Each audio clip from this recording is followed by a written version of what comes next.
بسم اللہ الرحمن الرحیم۔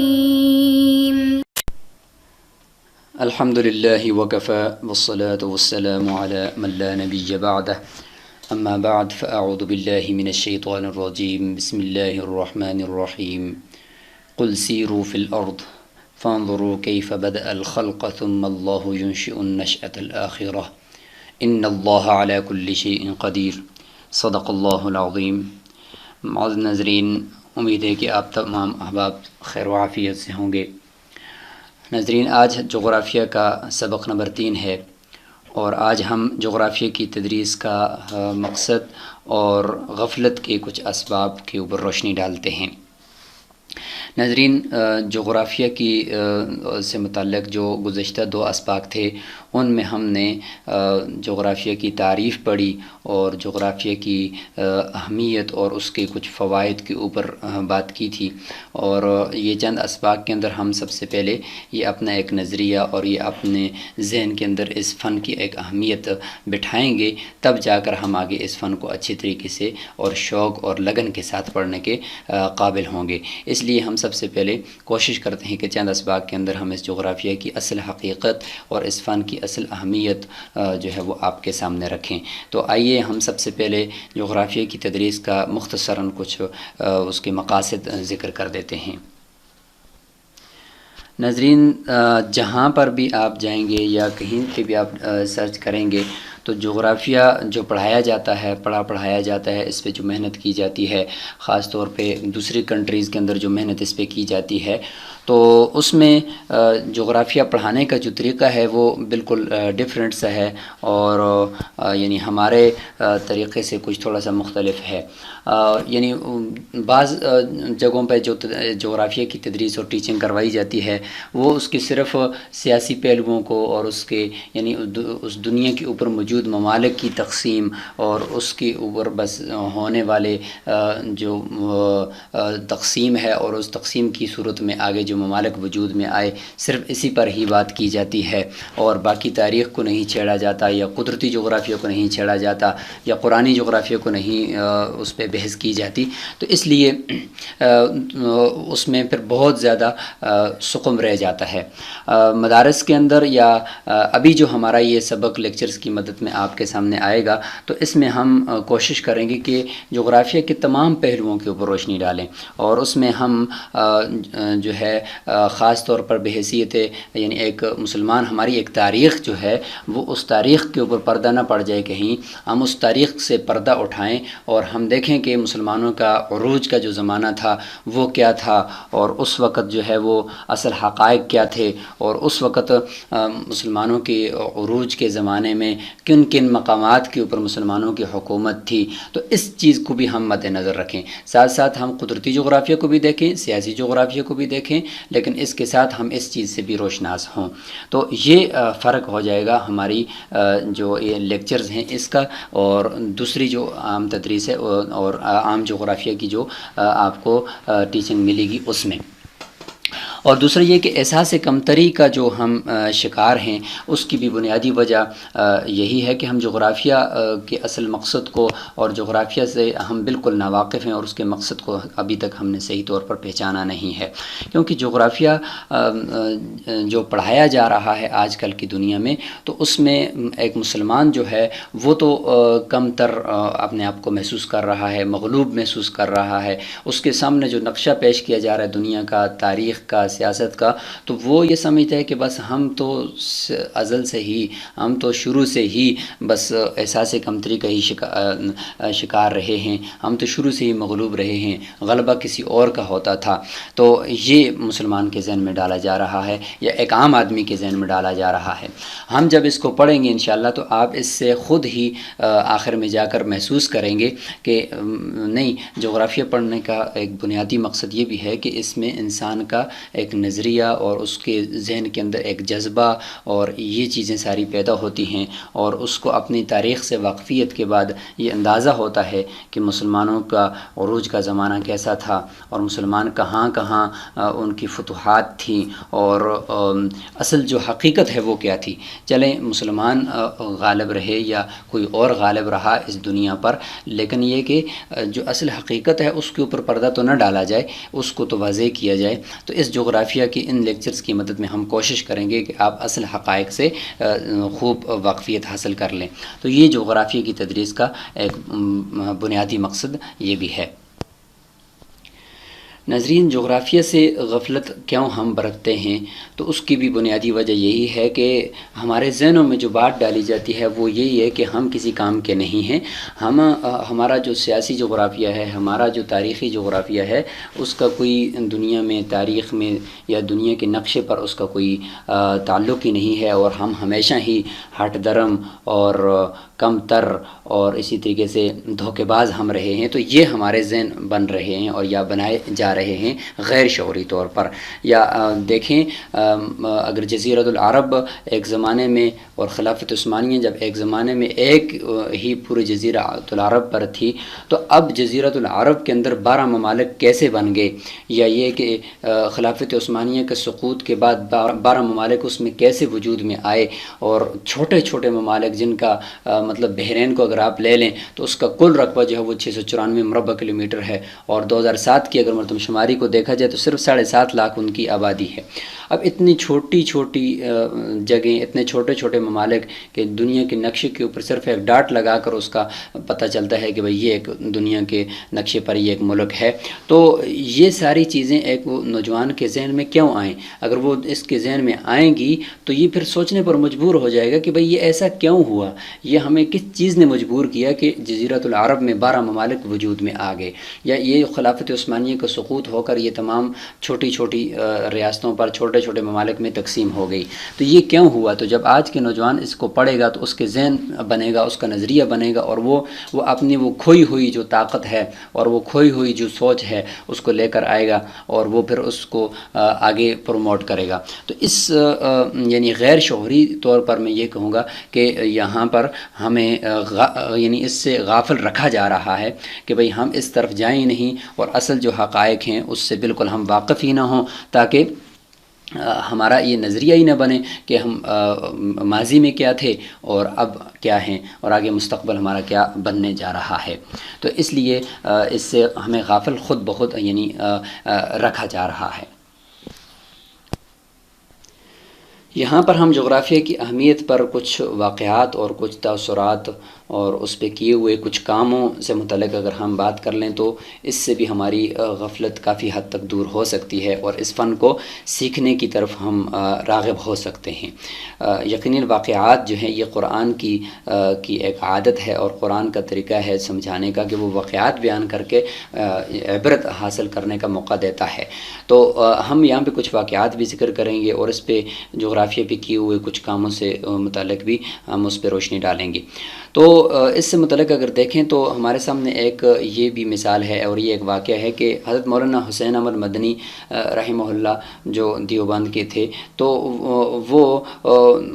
ان کی خدمات اس حوالے سے یہ ہیں کہ بنگال کے جتنے بھی مدارس تھے ہندوستان میں، بنگال کے مدارس میں ان کو باقاعدہ ان مدارس کے نصاب میں جغرافیہ کو شامل کیا گیا تھا، اور انہوں نے کوشش کی ہے کہ اس زمانے میں جتنے بھی مدارس ہوں یا دوسرے جو ادارے ہوں، اسکول کالجز ہوں، تو ان میں جغرافیہ کو صحیح طریقے سے اور طلبہ کے نظریہ اور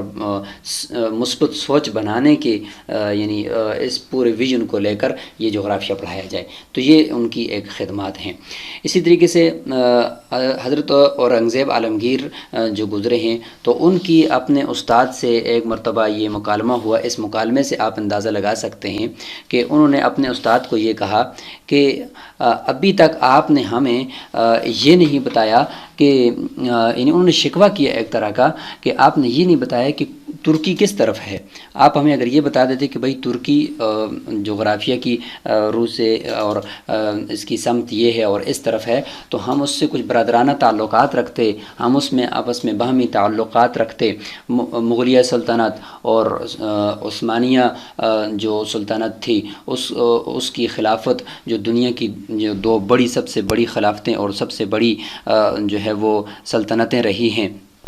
ان سے متعلق آپ نے ہمیں کبھی نہیں بتایا کہ یہ کہاں پر تھی اور یہ اسلامی ممالک کہاں ہیں۔ تو اس سے پتہ چلتا ہے کہ اس وقت کے لوگوں کو یہ کڑن ضرور رہتی تھی کہ جب تک جغرافیہ ہم نہیں پڑھیں گے، جب تک ہم اس کی جغرافیہ کی وجہ سے تاریخ سے ہم واقف نہیں ہوں گے، تو اس وقت تک ہم کسی کام کے بھی نہیں ہیں، نہ ہمارے کوئی سوچ بن سکتی ہے، نہ ہم کسی بڑے کام کو یا کسی بڑے کارنامے کو سر انجام دینے کے قابل ہو سکتے ہیں۔ تو اس وقت کے جو ہمارے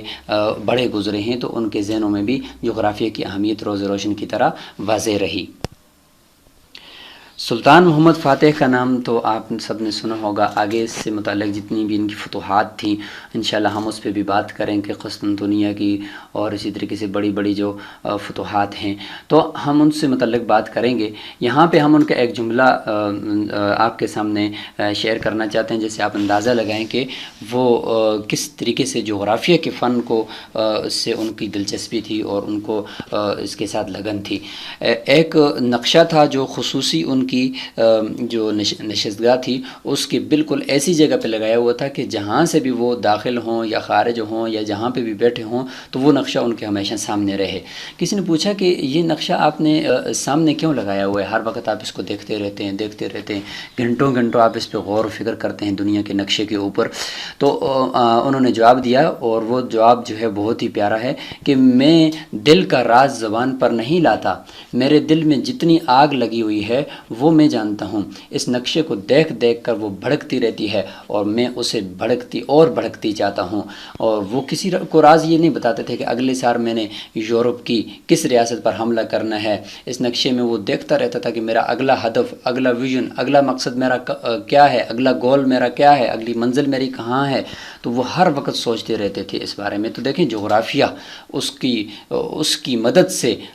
دنیا کو فتح کرنے والے لوگ جو ہے وہ ان کا اندازہ اس سے آپ لگا سکتے ہیں کہ جغرافیہ کا فن کتنا اہم فن ہے۔ اب اگر دیکھیں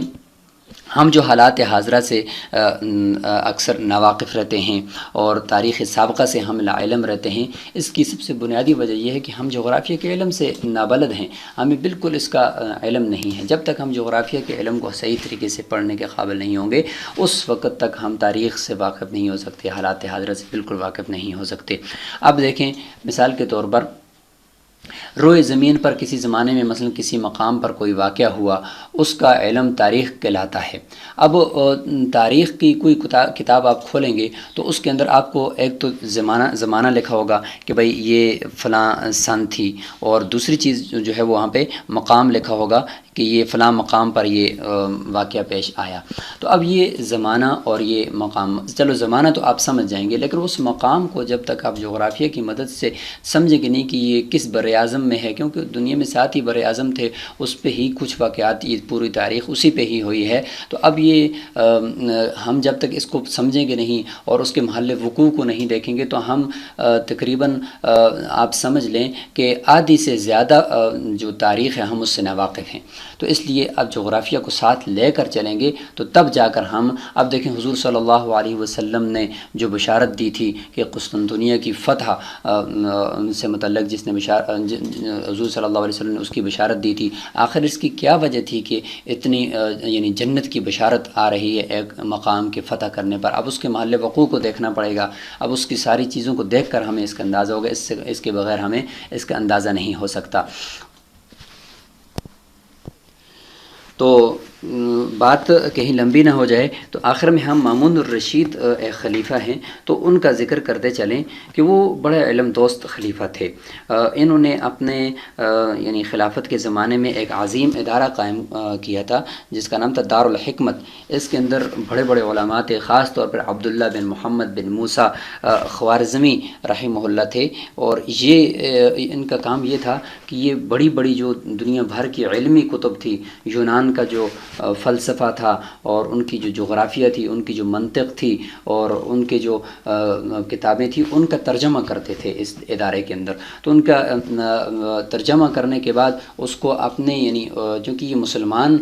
تھے تو ان کو یعنی اپنے